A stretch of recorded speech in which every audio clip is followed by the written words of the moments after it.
आज मी तुम्हाला मूग आणि मसूरचं कालवण बनवून दाखवणार आहे। तर बघा हे अर्धी वाटी भिजत होऊन मूग आहेत आणि 3 चमचे बघा ही अक्का मसूर आहे, पण भिजत घातलेला होता। मिक्सरच्या भांड्यामध्ये काढून घ्यायचे आहेत मूग आणि मसूर आणि ह्यांना का नाही दरदर करून घ्यायचे। मिक्सरला बघा मी फिरवून घेतलेला आहे। कढई गरम करत ठेवली, त्यामध्ये आपण तेल टाकून घेऊया। तेल टाकायचे आपल्याला एक पळी आणि गरम होऊन देऊया। त्याच्यामध्ये टाकायचं 1 चमचा मोहरी, 1 चमचा टाकायचं जिरं, कढीपत्ता, थोडीशी हिंग पावडर, एक छोट्या आकाराचा कांदा बघा एकदम बारीक कापून घेतलेला आहे।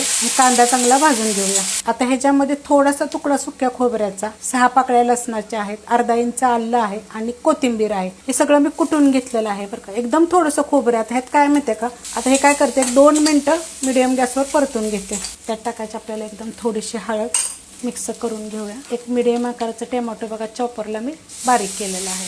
ह्याला काय करते एक मिनिटभर फक्त परतून घेते। त्यात टाकायचं चवीप्रमाणे मीठ, 1 चमचा छोट्या आकाराचा गरम मसाला पावडर, 1 चमचा आपला कोल्हापुरी मसाला मिक्स करून घेते। त्यात टाकणारे 1 चमचा जिरे धने पावडर। आता हे फक्त जरा परतून घेते। मिक्सरला बारीक केलं होतं का नाही दरदर ते टाकून घेऊया। एक 2 मिनिटं फक्त याला परतून घ्यायचं चांगलं।